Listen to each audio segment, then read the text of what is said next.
Everybody, I've just been sitting here thinking, and I thought I would just drop a little video in to tell you what I've been thinking about, and it's that leadership is for the long climb. And I'm going to use the mountaineering analogy here, so I'm going to talk about climbing and summits and things like that, just to kind of relate it back to leadership. And I think people always view leadership as the achievement of one objective or one thing, that the achievement that shows leadership. And people think, like the summit, for example, that's the objective. That's part of the objective. The actual objective when we're climbing a mountain is to get everybody back off the mountain safely. And the summit is only the halfway point. And usually that's the point, or post that achievement, whatever it is, that's where true leadership really starts to show through. Because on the way back down the mountain, when you're on the descent, that's when it's the most dangerous, actually.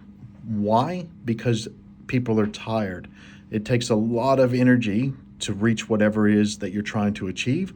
And once you achieve that, it takes a lot of leadership and understanding your team in order to maintain that momentum to keep the team going. Understand that people are tired, they're stressed, it's been a long time for them, whatever that achievement is.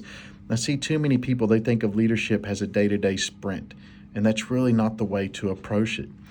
You know, and I'll share a little story with you here. Early in my career, I believed that resilience meant continually pushing through whenever you're trying to achieve something. And at one point, I was leading an organization. I was running my own business. I was on several boards, and from the outside, it looked like I was very successful. But in reality, the load had actually become unsustainable for me. And sustainable leadership is not about avoiding pressure. Don't get me wrong, because pressure helps us grow, but it has to be the right amount of pressure.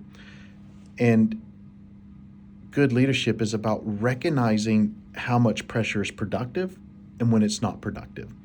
So same thing on the climb. When can we push our team, and when can we actually need to stop and make them rest? And sometimes we have to force our team to rest. And the strongest leaders are those who can endure the longest, or the most for the longest. And we actually develop that ability over time by putting ourselves in situations where pressure is applied.